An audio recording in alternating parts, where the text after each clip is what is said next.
This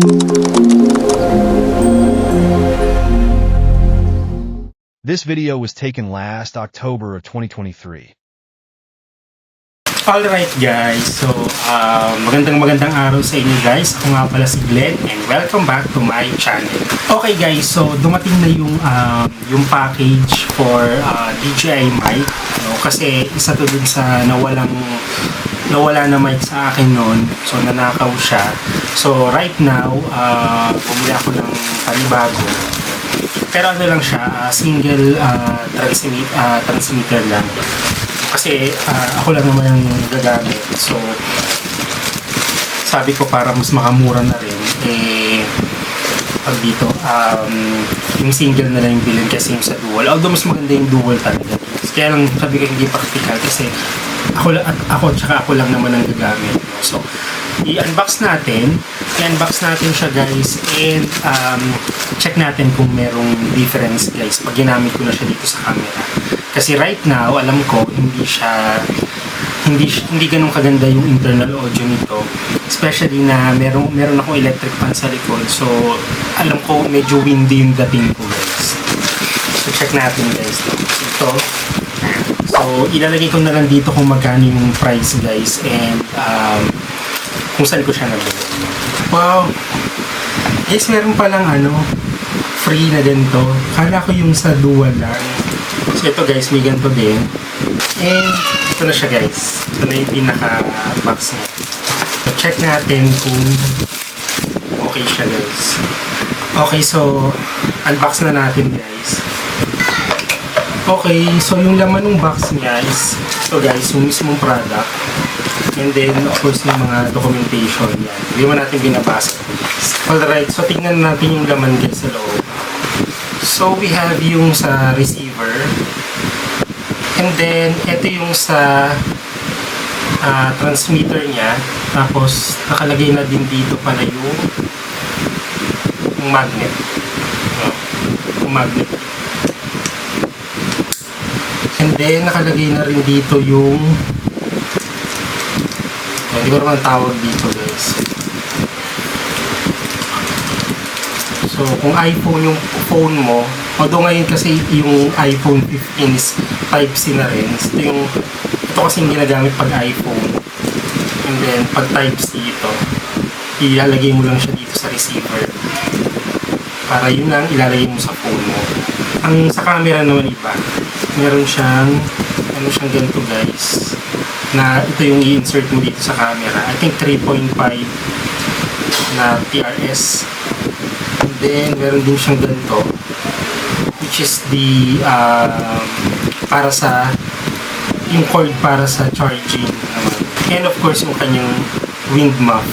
And parang dead cat. So, alam ko ngayon, windy to guys. Try natin kung okay siya.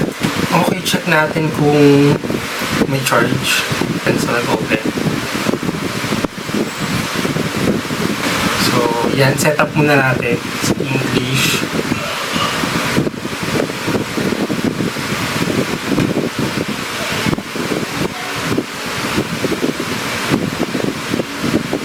Over 60.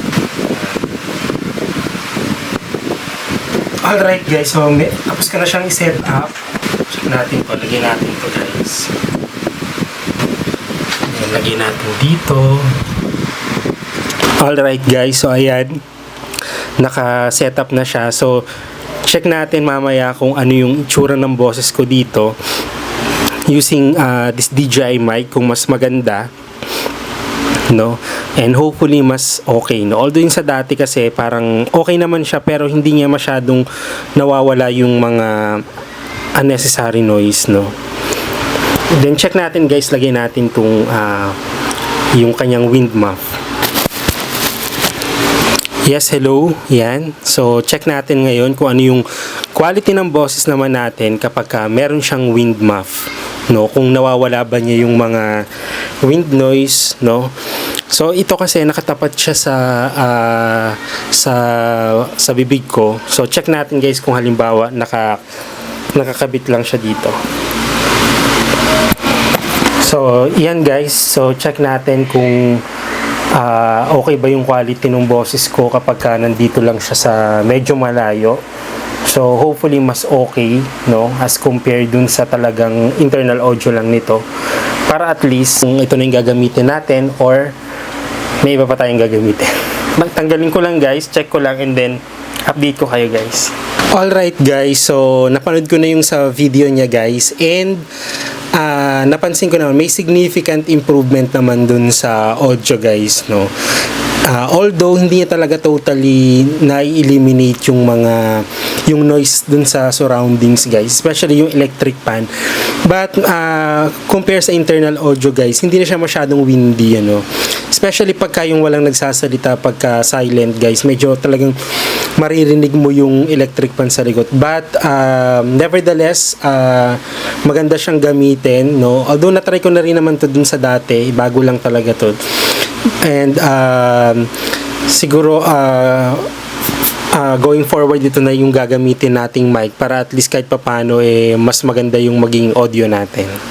And by the way guys, no, salamat dun sa seller kasi kahit nawala yata siya dun sa package itong ganito, at ito actually in-unbox ko na, hindi ko na pinakita guys. Yan, may libre siyang ganito. I think mas magandang gamitin to with the GoPro.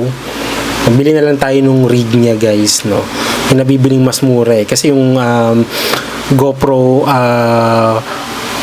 dito parang pad niya, I think nasa 4,000 yata yun, so medyo mahal, no. So doon na lang natin siya gamitin. Okay, maraming salamat guys. So please paki-subscribe naman po tong channel ko. See you guys in my next video. Bye.